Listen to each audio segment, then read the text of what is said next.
ಪ್ರೀತಿಯ ದೇವಜನರೇ, ನಮ್ಮ ಕರ್ತನಾದ ಯೇಸು ಕ್ರಿಸ್ತನ ಅತ್ಯಧಿಕವಾದ ಕೃಪೆಯ ಸಮಾಧಾನವು ತಮಗೂ ತಮ್ಮ ಕುಟುಂಬದ ಪ್ರೇರೆಲ್ಲರಿಗೂ ಹೆಚ್ಚಾಗುಂಟಾಗಲಿ. ಹೃದಯಂಗಮ ಮಾತೆನ್ನುವ ಮುಂಜಾನೆ ವಾಕ್ಯದ ಸರಣಿಯಲ್ಲಿ ಈ ತಿಂಗಳು ನಾವು ಯೇಸು ಕ್ರಿಸ್ತನು ಪವಿತ್ರಾತ್ಮನು ಎಂಬ ಶೀರ್ಷಿಕೆಯಲ್ಲಿ ದೇವರ ವಾಕ್ಯವನ್ನು ಧ್ಯಾನಿಸುತ್ತಿರುವಲ್ಲಿ ಈ ದಿನ ನಾವು ಧ್ಯಾನಿಸುವಂಥ ದೇವರ ವಾಕ್ಯದ ಭಾಗ ಯೋಹಾನನು ಬರೆದ ಸುವಾರ್ತೆ 4ನೇ ಅಧ್ಯಾಯ 14ನೇ ವಚನ.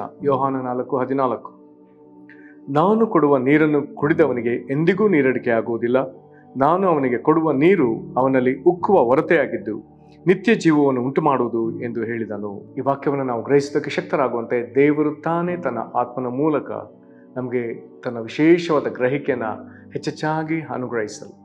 ಕರ್ತನಲ್ಲಿ ಪ್ರೀತಿಯುಳ್ಳ ದೇವಜನರೇ, ನಿನ್ನೆ ದಿವಸ ನಾವು ನೋಡಿದ ಹಾಗೆ ಯೇಸು ಕ್ರಿಸ್ತನು ಸಮಾರ್ಯ ಪಟ್ಟಣದಲ್ಲಿ ಒಬ್ಬ ಸಮಾರ್ಯದ ಸ್ತ್ರೀಯೊಂದಿಗೆ ನಡೆಸಿದ ಸಂಭಾಷಣೆಯ ಕೆಲವು ಪ್ರಾಮುಖ್ಯವಾದ ಭಾಗಗಳನ್ನ ನಾವು ಕಂಡಿದ್ದೇವೆ. ಆ ಸಂಭಾಷಣೆ ಮುಂದುವರೆದು ಈಗ ಯೇಸು ಕ್ರಿಸ್ತನು ತಿರುಗಿ ಆಕೆಗೆ ಇನ್ನೊಂದು ರಹಸ್ಯವನ್ನು ಮಾತನಾಡ್ತಾನೆ. ಅದು ಸಹ ಪವಿತ್ರಾತ್ಮನ ಕುರಿತಾದದೆ. ಯೇಸು ಕ್ರಿಸ್ತನು ಈಗ ನೇರವಾಗಿ 14ನೇ ವಚನದಲ್ಲಿ ಆತನು ಹೇಳ್ತಿದ್ದಾನೆ, ನಾನು ಕೊಡುವ ನೀರನ್ನು ಕುಡಿದವನಿಗೆ.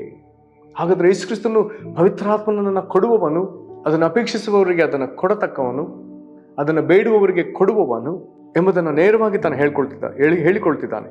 ಆ ಮಾತು ಹೀಗಿದೆ, ನಾನು ಕೊಡುವ ನೀರನ್ನು ಕುಡಿದವನಿಗೆ. ಅದನ್ನು ಮುಂದುವರೆದು ಆತನು ಹೀಗೆ ಹೇಳ್ತಿದ್ದಾನೆ, ಎಂದಿಗೂ ನೀರಡಿಕೆ ಆಗುವುದಿಲ್ಲ. ಇಲ್ಲಿ ಒಂದು ಸ್ಪಷ್ಟವಾದ ಸಂಗತಿ ಇದೆ. ಈ ಲೋಕದಲ್ಲಿ ನಾವು ಏನನ್ನೇ ಬಯಸಿದ್ರು ನಮಗೆ ಅದಿನ್ನೂ ಬೇಕು ಎಂಬುದಾಗಿ ನಮಗೆ ಅನ್ನಿಸ್ತದೆ. ಸಾಕು, ನಾವು ಎಲ್ಲವನ್ನು ಅನುಭವಿಸಿದ್ದೇವೆ, ಇದು ಇಲ್ಲಿಗೆ ಸಾಕು ಎಂಬುದಾಗಿ ಹೇಳತಕ್ಕವರು ತೀರಾ ವಿರಳ. ನಾವು ಏನನ್ನಾದ್ರೂ ಒಂದು ಸಂಗತಿಯನ್ನು ಅನುಭವಿಸಿದ್ರೆ ಅದು ಇನ್ನೂ ಬೇಕು. ಎಲ್ಲಕ್ಕಿಂತ ಹೆಚ್ಚಾಗಿ ಕೆಲವು ದೊಡ್ಡ ದೊಡ್ಡ ಪ್ರಪಂಚದ ಶ್ರೀಮಂತರನ್ನ ಗಮನಿಸಿ, ಅವರ ಐಶ್ವರ್ಯವನ್ನು ಸಂಪಾದಿಸುವ ವಿಚಾರದಲ್ಲಿ ಅವರು ತಮಗಿಂತ ಐಶ್ವರ್ಯವಂತರು ಯಾರು, ಅಥವಾ ತಮಗೆ ಸರಿಸಮಾನವಾದ ಐಶ್ವರ್ಯವಂತರು ಯಾರು, ಅಥವಾ ತಮ್ಮನ್ನ ಮೀರಿಸುವ ವಿಧದಲ್ಲಿ ಅವರಿಗಿಂತ ಹಿಂದಿರುವವರು ಹೇಗೆ ಅವರನ್ನು ಮೀರಿಸುವ ವಿಧದಲ್ಲಿ ಬೆಳೀತಿದ್ದಾರೆ ಎಂಬುದನ್ನೆಲ್ಲ ಅವರು ನೋಡ್ತಾ ಇವರು ತಮಗೆ ಇನ್ನೂ ಅಧಿಕ ಐಶ್ವರ್ಯವನ್ನು ಕೂಡಿಸಿಕೊಳ್ಳುವಂಥ ಪ್ರಯತ್ನದಲ್ಲಿದ್ದಾರೆ. ಅದರ ಅರ್ಥ ಅವರು ಪಡ್ಕೊಂಡ ಆ ಅಗರ್ಭ ಶ್ರೀಮಂತಿಕೆಯಲ್ಲಿ ಅವರಿಗೆ ತೃಪ್ತಿ ಇಲ್ಲ.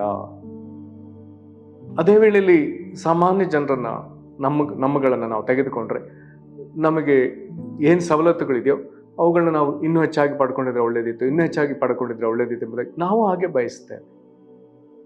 ಅಲ್ಲಿಗೆ ನಾವು ಪಡ್ಕೊಂಡಿದ್ದೇವೆ, ನಮಗೆ ಸಂತೃಪ್ತಿ ಆಯಿತು, ಹಾಗೆ ಹೀಗೆ ಹೇಳಿಕೊಳ್ಳುವುದಕ್ಕೆ ನಾನು ಅನಿಸ್ತೇನೆ ಬಹುತೇಕ ಯಾರಿಗೂ ಅದು ಇಷ್ಟವಿಲ್ಲದ ಒಂದು ವಿಷಯ.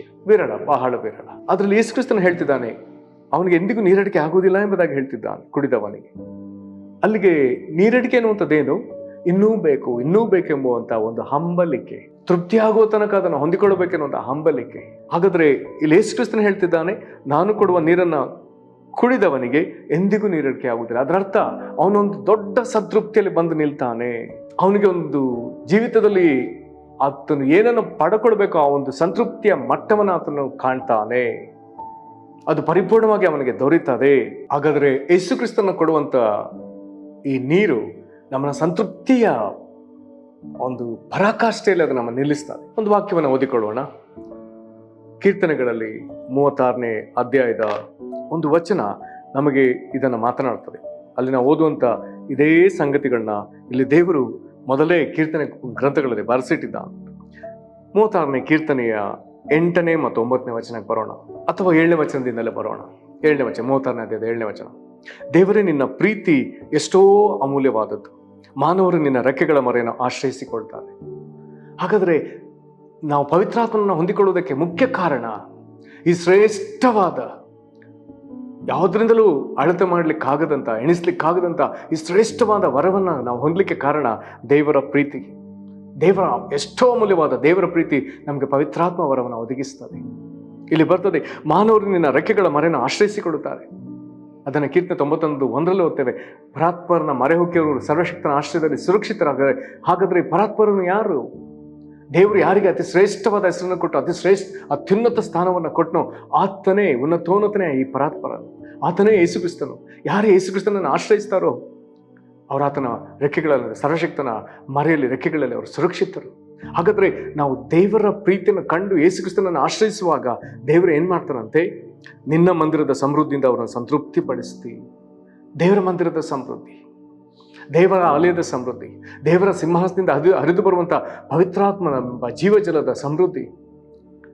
ಈಗ ಸಂತೃಪ್ತಿ ಪಡಿಸುವಾಗ ಮುಂದಿನ ಮಾತು ಬರ್ತದೆ, ನಿನ್ನ ಸಂಭ್ರಮ ಪ್ರವಾಹದಲ್ಲಿ ಅವರಿಗೆ ಪಾನ ಮಾಡಿಸುತ್ತಿ. ಇಲ್ಲಿ ಒಂದು ಇದನ್ನು ಖಾಲಿ ಪ್ರವಾಹ ಎಂಬುದಾಗಿ ಹೇಳದೆ, ಈ ವಾಕ್ಯದಲ್ಲಿ ದೇವರ ಸಿಂಹಾಸನದಿಂದ ಹೊರಡುವಂಥ ಈ ಜೀವಜಲ, ಈ ಪವಿತ್ರಾತ್ಮನ ಕುರಿತಾಗಿ, ಪ್ರವಾಹದ ಕುರಿತಾಗಿ ಇಲ್ಲಿ ಬರ್ತದೆ. ಇದು ಸಂಭ್ರಮ ಪ್ರವಾಹ. ಈ ಪ್ರವಾಹದಲ್ಲಿ ಯಾರೊಬ್ಬರು ಕೊಚ್ಚಿಕೊಂಡು ಹೋಗಿ ನಾಶವಾದ್ರೆ, ಹಾಳಾದ್ರೆ ಎಂಬುದಾಗಿ ಹೇಳುವುದಕ್ಕೆ ಸಾಧ್ಯತೆ ಇಲ್ಲವೇ ಇಲ್ಲ. ಅದರಲ್ಲಿ ಸೇರಿಕೊಂಡು ದೇವರ ಮಗನಾದ ಯೇಸು ಕ್ರಿಸ್ತನನ್ನು ಸನ್ಮಾನಿಸುವವರಿಗೆ ಈ ಸಂಭ್ರಮ ಪ್ರವಾಹದಲ್ಲಿ ಪಾನವಿದೆ. ಅದನ್ನು ದೇವರು ತಾನೇ ಮಾಡಿಸ್ತಾನೆ ಎಂಬುದಾಗಿ ವಾಕ್ಯ ಹೇಳ್ತಾರೆ. ಮತ್ತೆ ಬರ್ತದೆ, ನಿನ್ನ ಬಳಿಯಲ್ಲಿ ಜೀವದ ಬುಗ್ಗೆಯುಂಟಲ್ಲ, ನಿನ್ನ ತೇಜಸ್ಸು ನಮಗೆ ಬೆಳಕು ಕೊಡುತ್ತದೆ. ಪ್ರೇರೆ, ಬೈಬಲ್ನಲ್ಲಿ ಜೀವ ಮತ್ತು ಬೆಳಕು ಯಾವಾಗಲೂ ಜೊತೆ ಪದ, ಅದು ಜೋಡಿ ಪದ. ಯೋಹಾನ ಸುವಾರ್ತೆಯಲ್ಲಿ ಜೀವ ಮತ್ತು ಬೆಳಕು ಯಾವಾಗಲೂ ಜೋಡಿ ಪದ. ಅನೇಕ ಸರ್ತಿ ಜೀವ ಮತ್ತು ಬೆಳಕನ್ನು ಆತನು ವಾಕ್ಯದುದ್ದಕ್ಕೂ ಅದರಲ್ಲಿ ಯೋಹಾನ ಸುವಾರ್ತೆಯಲ್ಲಿ ವಿಶೇಷವಾಗಿ ತೋರಿಸ್ತಾನೆ. ಕೀರ್ತನೆಗಾರನು ಅದನ್ನು ಬರೀತಾನೆ. 9ನೇ ವಚನದಲ್ಲಿ ಜೀವದ ಬಗ್ಗೆ ಬರೆದಿದ್ದಾನೆ ಮತ್ತು ಬೆಳಕಿನ ಬಗ್ಗೆ ಬರೆದಿದ್ದಾನೆ. ಹಾಗಾದ್ರೆ ಜೀವದ ಬುಗ್ಗೆ ಅದರ ವಿಶೇಷತೆ ಏನು? ಅದರಿಂದ ಉಕ್ಕುತ್ತಲೇ ಇರ್ತದೆ, ಅದು ಕ್ಷೀಣವಾಗುವುದಿಲ್ಲ, ಅದು ನಿಲ್ಲುವುದಿಲ್ಲ. ಇಲ್ಲಿ ಯೇಸು ಕ್ರಿಸ್ತನು ಅದನ್ನೇ ಇಲ್ಲಿ ಸಮಾರ್ಯಸ್ಥರಿಗೆ ಹೇಳಿದ್ದು 4:14ನೇ ವಚನದಲ್ಲಿ, ನಾನು ಕೊಡುವ ನೀರನ್ನು ಕುಡಿದವನಿಗೆ ಎಂದಿಗೂ ನೀರಡಿಕೆ ಆಗುವುದಿಲ್ಲ. ಹಾಗಾದ್ರೆ ಆತನಿಗೆ ಸಂತೃಪ್ತಿ ಆಗ್ತದೆ, ಸಂಭ್ರಮ ಪ್ರವಾಹದಲ್ಲಿ ಅವನು ಪಾನ ಮಾಡ್ತಾನೆ. ಇದನ್ನು ಯೇಸು ಕ್ರಿಸ್ತನು ನಮಗೆ ಮಾಡಿಸ್ತಾನೆ. ನಂತರದಲ್ಲಿ ಬರ್ತದೆ, ನಾನು ಅವನಿಗೆ ಕೊಡುವ ನೀರು ಅವನಲ್ಲಿ ಉಕ್ಕುವ ಹೊರತೆ. ಅದು ಅಲ್ಲಿ ಜೀವದ ಬಗ್ಗೆ ಎಂಬುದಾಗಿ ಬರ್ತದೆ. ಇಲ್ಲಿ ಯೇಸು ಕ್ರಿಸ್ತನು ಹೇಳ್ತಿದ್ದಾನೆ, ಅದು ಅವನೊಳಗೆ ಉಕ್ಕುವ ಹೊರತೆ. ಅದು ಯಾವಾಗಲೂ ಉಕ್ಕುತ್ತಲೇ ಇರ್ತದೆ, ಉಕ್ಕಿದ ಹರಿತದೆ. ಬೇರೆ ಒಂದು ನದಿ ದೊಡ್ಡ ಪ್ರವಾಹವಾಗಿ ಹರಿಯುವುದಾದರೆ, ಅದಕ್ಕೆ ಆ ಕಾರಣಕ್ಕೆ ಹಿಂದಿನ ಮೇಧಾವಿಗಳು ಹೇಳಿದ್ದಾರೆ, ನದಿ ಮೂಲವನ್ನು ಹುಡುಕ್ಲಿಕ್ಕೆ ಸಾಧ್ಯವಿಲ್ಲ. ಕಾರಣ ಅದಕ್ಕೆ ಅದು ಒಂದು ನದಿಯಾಗಿ ಒಂದು ಜಾಗದಿಂದ ಹರಿಬೇಕಾದ್ರೆ ಅದಕ್ಕೆ ಬೇರೆ ಬೇರೆ ಸ್ಥಳಗಳಲ್ಲಿ ಉಕ್ಕುವ ಭಾಗವಿದೆ, ಉಗಮ ಸ್ಥಾನವಿದೆ. ಎಷ್ಟು ಉಗಮ ಸ್ಥಾನವಿದೆ? ನಾನು ಅನಿಸ್ತೇನೆ ಎಷ್ಟೋ ನದಿಗಳಿಗೆ ಯಾರು ಹೇಳುವುದಕ್ಕೆ ಸಾಧ್ಯವೇ ಇಲ್ಲ. ಹಾಗಾಗಿ ಹಿಂದಿನವರು ಹೇಳಿದ್ದಾರೆ, ನದಿ ಮೂಲವನ್ನು ಹುಡುಕ್ಲಿಕ್ಕೆ ಸಾಧ್ಯವಿಲ್ಲ. ದೇವರಿಗೆ ಸ್ತೋತ್ರ. ಇಲ್ಲಿ ದೇವರು ಒಂದು ನದಿಗೆ ಅನೇಕ ಬುಗ್ಗೆಗಳನ್ನ ಕೊಡುವುದರಿಂದ ಅದು ಹರಿತದೆ. ಹಾಗಾದ್ರೆ ದೇವರಿಗೆ ಅನೇಕ ಬುಗ್ಗೆಗಳು ಬೇಕು. ನೀನೊಂದು ಬುಗ್ಗೆ, ನೀನೊಂದು ಬುಗ್ಗೆ, ನಾನೊಂದು ಬುಗ್ಗೆ. ಹಾಗಾದ್ರೆ ಯೇಸು ಕ್ರಿಸ್ತನಲ್ಲಿ ನಂಬಿಕೆ ಇಟ್ಟ ಪ್ರತಿಯೊಬ್ಬರು ಬುಗ್ಗೆಯೇ. ನಮ್ಮೊಳಗಿಂದ ಅನೇಕ ವಿಧದಲ್ಲಿ ಆತನು ಬುಗ್ಗೆಗಳನ್ನ ಹರಿಸಿ ಅದನ್ನ ಪ್ರವಾಹವನ್ನಾಗಿ, ಅನೇಕ ನದಿ ಪ್ರವಾಹವನ್ನಾಗಿ ಮಾಡಬೇಕೆಂಬುದು ದೇವರ ದೊಡ್ಡ ಇಷ್ಟ. ಹಾಗಾದರೆ ಬುಗ್ಗೆ ಎಂಬುದಾಗಿ ಕರೆಸಿಕೊಂಡದ್ದು ಅದರಲ್ಲಿ ಸತತ ಉಕ್ಕಿ ಬರ್ತಲೇ ಇರ್ತದೆ. ಹಾಗಾದ್ರೆ ದೇವರು ನಮಗೆ ಪವಿತ್ರಾತ್ಮನ ಕೊಟ್ಟ ಮೇಲೆ ಪವಿತ್ರಾತ್ಮನು ನಮ್ಮೊಳಗೆ ವಿಧ ವಿಧವಾಗಿ ಪ್ರಕಟವಾಗ್ತಾ ಉಕ್ಕಿ ಆತನು ಹರಿಯುವಾತನೇ ಆಗಿದ್ದಾನೆ. ವಿಧ ವಿಧವಾಗಿ ಕೆಲವು ಭಕ್ತರನ್ನ ಗಮನಿಸಿ, ಅವರು ಉತ್ತಮ ಪ್ರಸಂಗಿಗಳು, ಅವರು ಉತ್ತಮ ಬೋಧಕರು, ಅವರು ಉತ್ತಮ ಆರಾಧಕರು, ಅವರು ಉತ್ತಮ ಪ್ರಾರ್ಥನಾ ವೀರರು, ಅವರು ರೋಗಗಳನ್ನ ಗುಣಪಡಿಸುವವರು, ಅವರು ದೆವ್ವಗಳನ್ನ ಬಿಡಿಸುವವರು, ಮಾತುಗಳನ್ನು ಮಾಡುವವರು, ಪ್ರವಾದಿಸುವವರು. ಅವರ ಬಳಿ ಮನುಷ್ಯರು ಯಾವುದಾದ್ರೂ ವೇದನೆಯಲ್ಲಿ ಬಂದರೆ ಅವರ ಮೂಲಕ ದೇವರಿಂದ ಸಿಕ್ಕಬೇಕಾದ ಪರಿಹಾರ, ಉತ್ತರವು ಕಡ್ಡಾಯವಾಗಿ ದೊರಕುತ್ತದೆ. ಹಾಗಾದರೆ ಯಾವ ಮಟ್ಟಕ್ಕೆ ಅವರು ಯೇಸುಕ್ರಿಸ್ತನ ಬಳಿಗೆ ಬಂದು ಪವಿತ್ರಾತ್ಮನಿಗಾಗಿ ಅವರು ಅಪೇಕ್ಷಿಸಿದ್ದಿರಬಹುದು. ಅವರೊಳಗೆ ದೇವರು ಯಾವ ಆಳತೆಯಲ್ಲಿ ಪವಿತ್ರಾತ್ಮನ ಅವರಿಗೆ ಕೊಟ್ಟಿರಬಹುದು. ಪವಿತ್ರಾತ್ಮನ ಅವರೊಳಗೆ ಯಾವ ವಿಧದಲ್ಲಿ ಉಕ್ಕುತ್ತಾ ಇರಬಹುದು. ಕೆಲವ್ರನ್ನ ಗಮನಿಸಿ, ಕೆಲವರು ಒಂದು ಊರಿಗೆ ಅವರ ಸೇವೆ ಸೀಮಿತವಾಗಿದ್ದರೆ, ಕೆಲವರಿಗೆ ಅನೇಕ ಊರುಗಳಿಗೆ ಸೇವೆ ಸೀಮಿತವಾಗಿದ್ದರೆ, ಕೆಲವರಿಗೆ ನಾಡುಗಳಿಗೆ, ದೇಶಗಳಿಗೆ, ಕೆಲವರಿಗೆ ಜಾಗತಿಕ ಮಟ್ಟದಲ್ಲಿ ಸೇವೆ ಇರುವುದಾದರೆ ಯಾವ ಮಟ್ಟಕ್ಕೆ ಪವಿತ್ರಾತ್ಮನವರಲ್ಲಿ ಉಕ್ತಿರಬಹುದು. ಹಾಗಾದರೆ ಒಬ್ಬ ಮನುಷ್ಯ ಎಷ್ಟು ದಾಹಗೊಂಡು ಎಷ್ಟು ಪವಿತ್ರಾತ್ಮನ ಅಪೇಕ್ಷೆ ಪಡ್ತಾನೋ ಅಷ್ಟನ್ನೂ ತುಂಬಿಸೋದಕ್ಕೆ ದೇವರು ಇಷ್ಟವುಳ್ಳವನಾಗಿದ್ದಾನೆ. ಜೊತೆಗೆ ಇನ್ನೊಂದು ಮಾತು ಬರೆದ 14ನೇ ವಚನದಲ್ಲಿ, ನಾನು ಅವನಿಗೆ ಕೊಡುವ ನೀರು ಅವನಲ್ಲಿ ಉಕ್ಕುವ ಹೊರತಾಗಿದ್ದು ನಿತ್ಯ ಜೀವನುಂಟು ಮಾಡುವುದು. ಪ್ರೇರೆ, ಪವಿತ್ರಾತ್ಮನ ನಮ್ಮೊಳಗೆ ದೇವರ ಮಹಿಮೆ, ಪವಿತ್ರಾತ್ಮ ನಮ್ಮೊಳಗೆ ದೇವರ ಜೀವ, ನಿತ್ಯ ಜೀವ. ಅದರ ಜೊತೆಗೆ ಪವಿತ್ರಾತ್ಮ ನಮ್ಮೊಳಗಿಂದ ಉಕ್ಕಿ ಹರಿಯುವಾಗ ಅದು ಇತರ ಅನೇಕ ಜನರಿಗೆ ಅದು ಆಶೀರ್ವಾದ. ಇದರ ನಿಮಿತ್ತ ಜನರು ಯೇಸುಕ್ರಿಸ್ತನನ್ನ ರಕ್ಷಕನನ್ನ ತಿಳ್ಕೊಳ್ತಾರೆ. ಆಗ ಅವರೊಳಗೂ ನಿತ್ಯ ಜೀವ. ಯೇಸುಕ್ರಿಸ್ತನನ್ನ ಮತ್ತೊಬ್ಬರಿಗೆ ಕೊಡುವಾಗ ನಾವು ನಿತ್ಯತ್ವವನ್ನು ಕೊಟ್ಟಿದ್ದೇವೆ, ಅವರು ನಿತ್ಯತ್ವವನ್ನು ಸಂಪಾದಿಸಿದ್ದಾರೆ. ನಾವು ಯೇಸುಕ್ರಿಸ್ತನ ನಾವು ನಂಬಿದ್ರಿಂದ ನಾವು ನಿತ್ಯ ಜೀವನ ಪಡ್ಕೊಂಡು ನಿತ್ಯ ಲೋಕಕ್ಕೆ, ಪರಲೋಕಕ್ಕೆ ಹೋಗ್ತೇವೆ. ನಮ್ಮ ಮೂಲಕ ಇತರರು ಯೇಸುಕ್ರಿಸ್ತನ ಕಂಡುಕೊಂಡು ಅದನ್ನ ಯೇಸುಕ್ರಿಸ್ತನ ನಂಬಿಕೆ ಇಡುವಾಗ ಅವರು ನಿತ್ಯ ಜೀವನ ಕಂಡುಕೊಂಡು ನಮ್ಮೊಂದಿಗೆ ಅವರು ಪರಲೋಕದಲ್ಲಿ ಭಾಗಿಗಳಾಗ್ತಾರೆ. ಹಾಗಾಗಿ ಯೇಸು ಕ್ರಿಸ್ತನು ನಿತ್ಯತ್ವಕ್ಕೆ ಉಳಿಯುವ ಆಹಾರಕ್ಕಾಗಿ ದುಡಿಯಿರಿ ಎಂಬುದಾಗಿ ಯೇಸು ಕ್ರಿಸ್ತನು ನಮಗೆ ಹೇಳ್ತಾನೆ.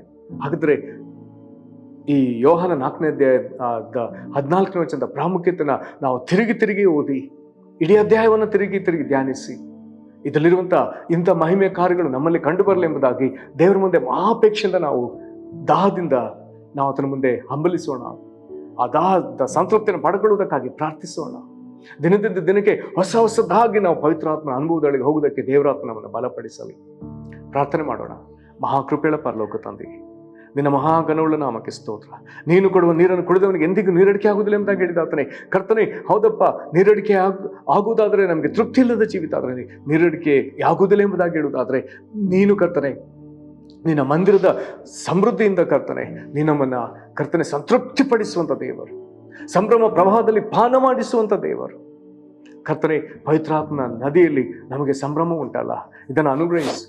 ಇದನ್ನು ನೀನು ಆನಂದ ತೈಲ ಎಂಬುದಾಗಿ ನೀನು ಕರೆದಿದೆಯಲ್ಲ, ಪರಮಾನಂದ ತೈಲ ಎಂಬುದಾಗಿ ಕರೆದಿದೆಯಲ್ಲ, ದುಃಖವಿದ್ದಲ್ಲಿ ಆನಂದ ತೈಲ ಎಂಬುದಾಗಿ ಹೇಳಿದೆಯಲ್ಲ, ಹರ್ಷಹೃದಯ ಒಳ್ಳೆ ಔಷಧಿ ಎಂಬುದಾಗಿ ಹೇಳಿದೆಯಲ್ಲ. ಕರ್ತನೆ, ಪವಿತ್ರಾತ್ಮನ ನದಿ ಕರ್ತನೆ ನಮ್ಮಲ್ಲಿ ಉಕ್ಕಿ ಹರಿಯುವಂತೆ ಮಾಡು ಸ್ವಾಮಿ.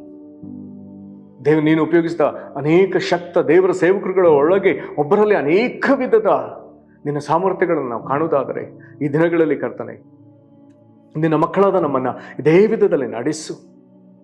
ಪ್ರಸಂಗಿಸುವವರು, ಬೋಧಿಸುವವರು, ಪ್ರಾರ್ಥಿಸುವವರು, ಆರಾಧಿಸುವವರು, ಪ್ರವಾದಿಸುವವರು, ರೋಗಗಳನ್ನ ಗುಣಪಡಿಸುವವರು, ಬಿಡುಗಡೆಯ ಸೇವೆಯನ್ನು ಮಾಡುವವರು, ಅದ್ಭುತಗಳನ್ನ ನಡೆಸುವವರಾಗಿ, ಆತ್ಮಗಳನ್ನ ಗೆಲ್ಲುವವರಾಗಿ, ನಾವು ನಿತ್ಯ ಜೀವವನ್ನು ಸಂಪಾದಿಸಿ ಇತರರು ನಿತ್ಯ ಜೀವನ ಕಂಡುಕೊಳ್ಳುವಂತೆ ಕರ್ತನೆ ಪ್ರಯಾಸ ಪಡುವವರನ್ನಾಗಿ ನಮ್ಮನ್ನು ಇದನ್ನು ಅಭಿಷೇಕಿಸು ಸ್ವಾಮಿ. ದಿನದಿಂದ ದಿನಕ್ಕೆ ನಮ್ಮನ್ನು ಹೆಚ್ಚಾಗಿ ಅಭಿಷೇಕಿಸು. ಪ್ರತಿದಿನವೂ ನಿನ್ನ ಮುಂದೆ ಪವಿತ್ರಾತ್ಮನ ಆ ವರವನ್ನು ಪಡೆದುಕೊಳ್ಳುವುದಕ್ಕಾಗಿ ಅಧಿಕ ದಾಹದಿಂದ ಕಾಣಿಸಿಕೊಳ್ಳುವುದನ್ನು ನಮಗೆ ಕಲಿಸು. ಇಂಥ ಪ್ರಾರ್ಥನೆಯಲ್ಲಿ ನಾವು ಅನುದಿನವೂ ನಿರತರಾಗುವುದಕ್ಕೆ ನಮಗೆ ಸಹಾಯ ಮಾಡು. ನಿನಗೆ ಮಹಿಮೆ ಆಗಲಿ.